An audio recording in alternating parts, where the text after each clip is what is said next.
The Pope has officially opened the Holy Door, millions of pilgrims are preparing their journeys to Rome, and the Vatican is gearing up for one of the largest spiritual gatherings in the world. But what exactly is a Jubilee year? Why does the Holy Door hold so much significance? And why do millions of people travel across the globe for this event? Hey everyone, hope you're all doing great. Today, we're diving into one of the most talked about topics in global faith, the Jubilee year, and its powerful meaning in the Catholic Church. So let's start with the basics. A Jubilee year is a special period of grace and spiritual renewal declared by the Pope. It's deeply rooted in the Old Testament tradition, symbolizing reconciliation, spiritual reflection, and a chance for deep personal growth. During this time, pilgrims are encouraged to seek spiritual renewal through prayer, confession, and acts of charity. Now, speaking of symbolism, let's talk about the Holy Door. This door isn't just an ornate piece of architecture. It's a powerful symbol of mercy and spiritual transformation.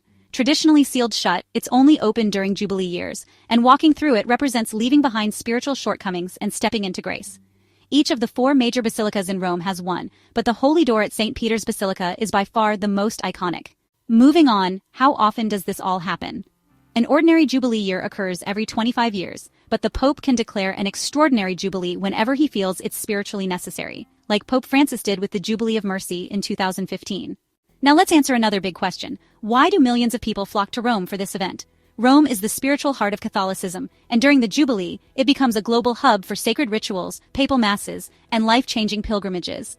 Passing through the Holy Door and attending these events is seen as an unparalleled spiritual experience. But it's not just about ceremonies. What actually happens during a Jubilee year? Well, special events include the grand opening of the Holy Door, papal celebrations, prayer vigils, and gatherings focused on themes like mercy, peace, and reconciliation. There's also a huge focus on charitable initiatives and acts of service worldwide. Now, who can actually participate? Great news! Everyone's invited. While Catholics are the main participants, people of all faiths are welcome to join in. The Jubilee year carries a universal message of mercy, love, and spiritual renewal. So, why does this matter spiritually?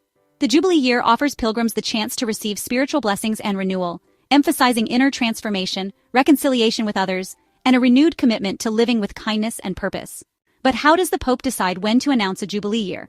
Ordinary Jubilees follow the traditional 25-year cycle, but the Pope can declare an extraordinary Jubilee in response to global challenges, anniversaries, or significant spiritual needs.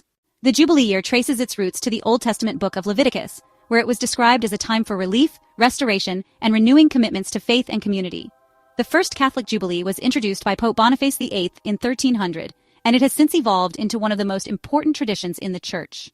Finally, let's not forget the logistical side of things. With millions of pilgrims arriving in Rome, how does the Vatican handle it all? Well, the Vatican works hand-in-hand with Italian authorities to manage safety measures, accommodation, and crowd control. Volunteer teams, pilgrim centers, and extensive planning ensure everyone has a smooth and meaningful experience. And there you have it. The Jubilee year isn't just a religious event, it's a global moment of reflection, renewal, and unity. I'll leave you to discuss in the comments. Would you ever consider making a pilgrimage to Rome for a Jubilee year? Don't forget to subscribe if you haven't already. Take care of yourselves, take care of your loved ones, and I'll catch you soon in another video.